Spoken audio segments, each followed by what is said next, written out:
When we prospect with integrity, we will get customers who have integrity. Integrity is the foundation from which everything is built on.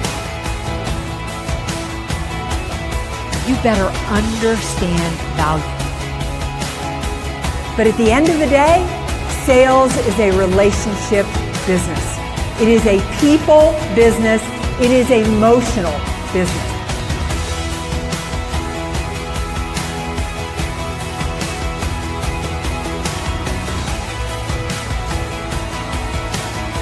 This is Sales Logic. This is Sales Logic. It is Saturday morning and we are recording this in a beautiful Easter weekend. So happy Easter to those of you that celebrate. But even though it is a holiday weekend, we are still going to talk sales. And I think it's important we talk sales right now because boy, things are challenging out there, aren't they, Mark? Yes, they are. In fact, we got a thunderstorm and rain here, but you know what? We're doing the show and hopefully the internet will hold.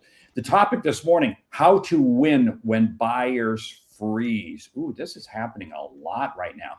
We got a great book, Lightning Round, Top 10 Ways to Stay Motivated During Disruption. And we also got some announcements we might pop in here. So, hey, let's dive in. Let's dive into it. How do you move forward? How do you move deals forward when they freeze, when buyers freeze? You know, I think the most important thing is before we talk about what we do, let's talk a moment about what we don't do. And I think the worst thing you can do when buyers freeze is to push. It's the absolute worst thing that you can do. You've got to realize that you're not controlling the buying cycle and get your mind off of you and focus on the buyer and realize that the stalling decision probably doesn't have a whole lot to do with you. I think that's a whole shift in thinking from where we were as a sales community 10 or 15 years ago when it was just push, push, push. Now we really realize it is the customer's journey. We have to be on the customer's journey. And when the buyer freeze, you got to ask yourself, why is that happening? Well, clearly they don't see enough value. They don't see enough reason. They don't see, but those are their reasons. I don't care what it is that you say. Until they believe otherwise, it's not going to change. So you really do have to take a step back because here's where I think so many salespeople fall down. They make assumptions. They make assumptions as to why the customer is going to buy now. Wrong. You don't know what the customer is thinking. You don't know what the customer is going to do. So you've got to put the brakes on it. I'm in total agreement with you on that. Yeah, I also think that, 99% of the time, most of the time, the stalling decision has nothing to do with you. And so I think it's really important for sellers to get their own ego out of the of the way. I've got one right now that's stalled and it has been stalled for a long time, but the amount of decision makers involved in it is huge. It's like 9 people that have to be involved in making this decision. And I can just imagine what my contact is going through, trying to pull all the people together to make that decision. So the fact that it's stalled and I haven't gotten an answer either way, I don't think has anything to do with me. And even if that isn't true, that attitude will serve you much better. Now, this doesn't preclude you from saying, okay, there's nothing I need to do. No, there is clearly a lot you can do because this comes back to the fact, how much do you really know about the customer? Do you really understand the customer and understand the customer's customer? This is so clear, so important because again, so many of those things are outside of your control, but you can't understand what is the world, what is the frame, what is the lens that the customer is making their decisions in. That's where you got to focus your time. Yeah, I love what Terry Brock is saying here. Good morning, Terry. He said it is the customer's journeys. They have the power to check with their favorite AI tool and find out a massive amount of what is happening. As sellers, we have to adapt and be more of a helpful resource for them. So great. One of the things I think you can do is if it stalls, just continue to add value. Like acknowledge the fact that it's stalled. Let them know that you understand they've got a lot on their plate or they're not ready to make a decision right now. And you're okay with that. And let them know that you're going to continue to stay in touch with ways that will help them get closer to their goal. And I think Terry would agree. I'm sure you can use a lot of AI tools to really help you dig deeper into what their challenge is right now? And could you add value to some of those, some of those things that they've got going on? And this is why you need to understand who are their customers. In other words, you're trying to sell to a customer. Okay, who's their customer? Understand their customer, understand the industry, understand their competitive framework, their competitive environment. You understand those people, and those things are going to give you added insights that you're now going to be able to share with them in terms of added value. You're going to be able to share with them information and insights. This is the way you stay in touch with them. You continue to provide value to them. But you know what's interesting? You're now allowing them to be on their journey versus forcing them to be in your journey. And that's because if you start pushing, hey, you got to buy now, got this special pricing right now, you are going to turn them off so fast because customers have options. And those options don't necessarily include you. Yeah, so great to have you back from Paris, Isaac. So glad you are here. Mark, I think one of the most important things that you can do when decision making stalls is to double your pipeline. The more you have moving through the pipeline, the more comfortable you're going to be with the slow decision-making process. One of the reasons we notice decision-making really slows down is because we get into a desperate situation.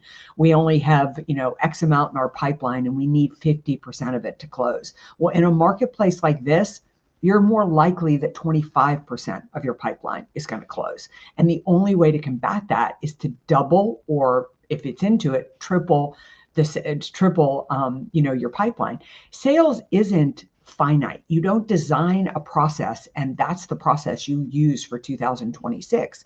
I mean, at the beginning in January and February, the number of sales calls that I had to make in order to land a deal was far smaller than the number of sales calls I need to make right now. I've had to double it because there is definitely a little bit of fear in the marketplace, for lack of a better way to put it. Oh, there sure is. And don't sit there and say, oh, I can't double my pipeline. I can't. Yes, you can. Anybody can double their pipeline if they're willing to set up a prospecting process. Hey, this really sets up well to the question this week. It comes from Igor in Melbourne. It says he loves Sales Logic, listens every week. I've been in sales, manufacturing for 20 years. I've seen tough sales cycles, but never with this much pressure to perform.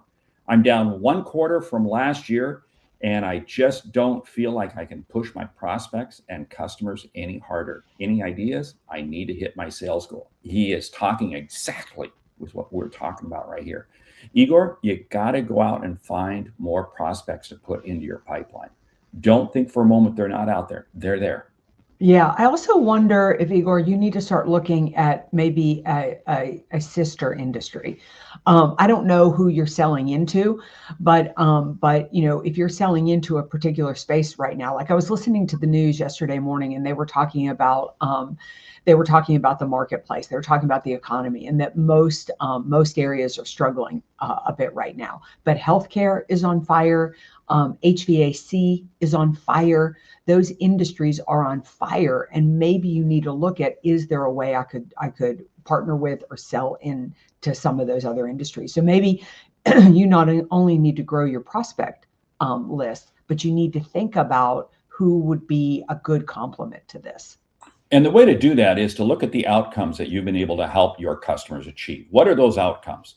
And where else do those line up? Now, I'm going to say, don't go radically different in terms of industry, but there's probably one that runs pretty close to where you're at.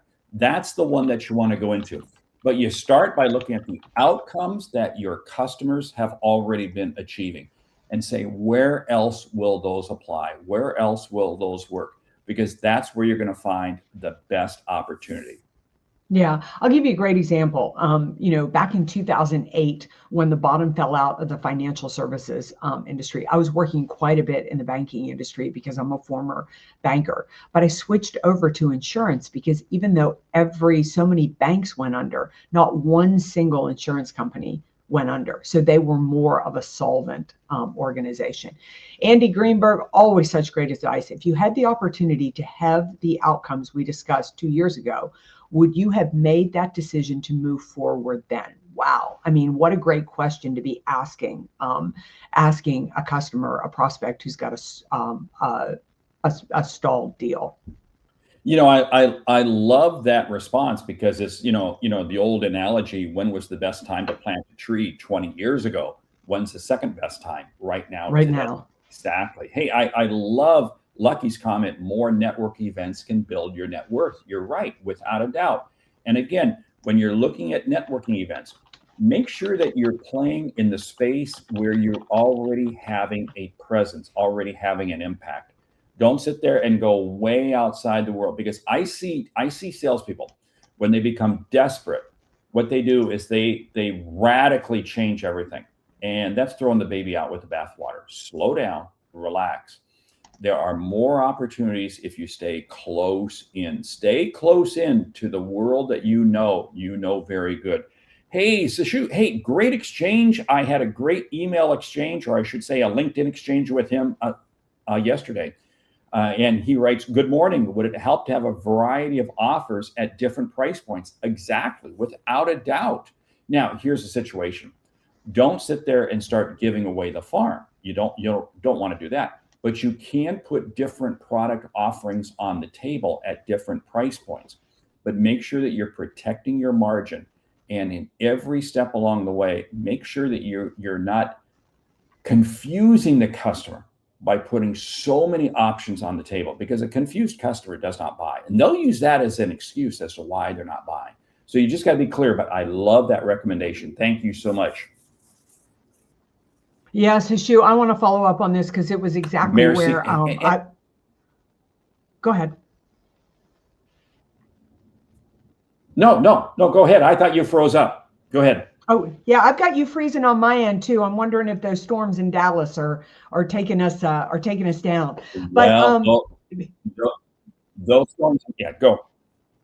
So Shu, I think one of the most important things that we can do when buyers stall, when decision making slows down, is to look at your offer, and is there a smaller offer you could make to begin to get them to be a part of the product?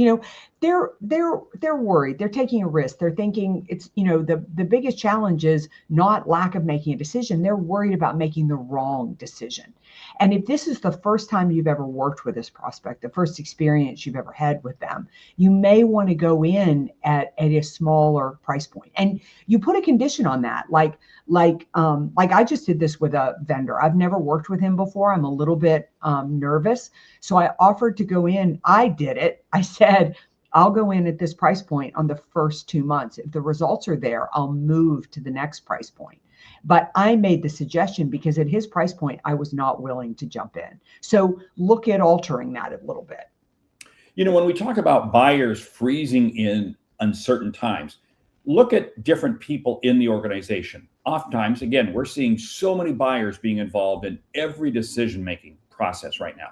Okay, start breaking these people down. Who are some of the people where you think there's a greater resistance?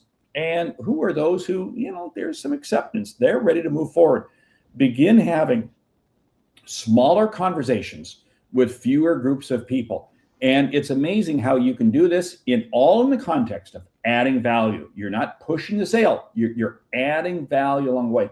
But you're now learning, what are the challenges? What are the problems that the customers have? I just went through this recently. We had about 4 decision makers very much involved. And it was kind of slowing down. I began breaking it down, having individual conversations. And it was amazing. We were able to move the deal forward and got it across the finish line to the benefit of the customer who wanted to do it, but was facing some internal resistance. Yeah. And, if you can help the customer get through that, the customer is more committed than ever. And so kind of taking that time to kind of massage them through. I love what Terry is saying here. He said, find more prospects. He said, it's so simple, but very practical. In tough times right now, we have to adapt more than ever to find additional prospects. It is so true. Terry, I'm doing this really in my business right now. And here's the weird thing that works. Energy. There is something about energy when it comes to sales. And I started moving a lot of new prospects through, looking for, more in the ideal. And what happens is when I focused my attention there, stopped worrying about my existing prospects, deals started coming back through those prospects that I had already worked. There is something about being self-centered when it comes to sales, and there is something about the energy that you give off when you are worried about whether you're going to get a deal or not. So the best way to get past that is to have more options. And the way you do that is you just create that dedicated time every day where you're going to be prospecting. I mean, it's amazing.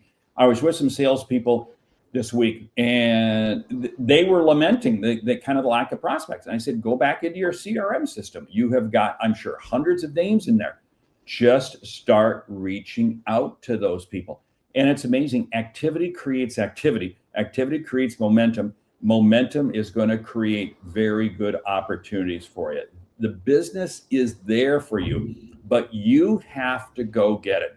That's how you create a full pipeline. And now when you have a buyer that freezes, you're okay. You can continue to do research on them, continue to meet with other people in them, find ways to help them, but you don't panic. Panic is not going to help you do anything. Yeah. So we've got Ganesh here from India. Welcome. At the end of the day, sales is a numbers game, but in B2C, one of the biggest challenges I face is price objection.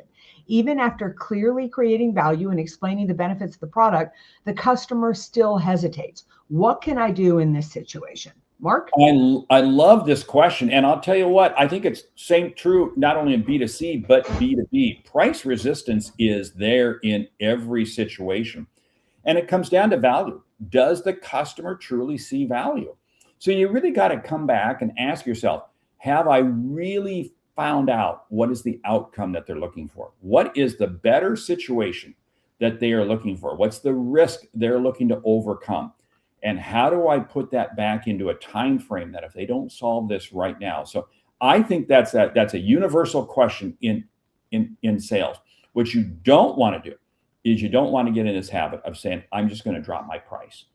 The only way you can drop your price is if you take something out of the package. Because otherwise, if you drop your price without taking something out, you've told the customer your price was too high to begin with.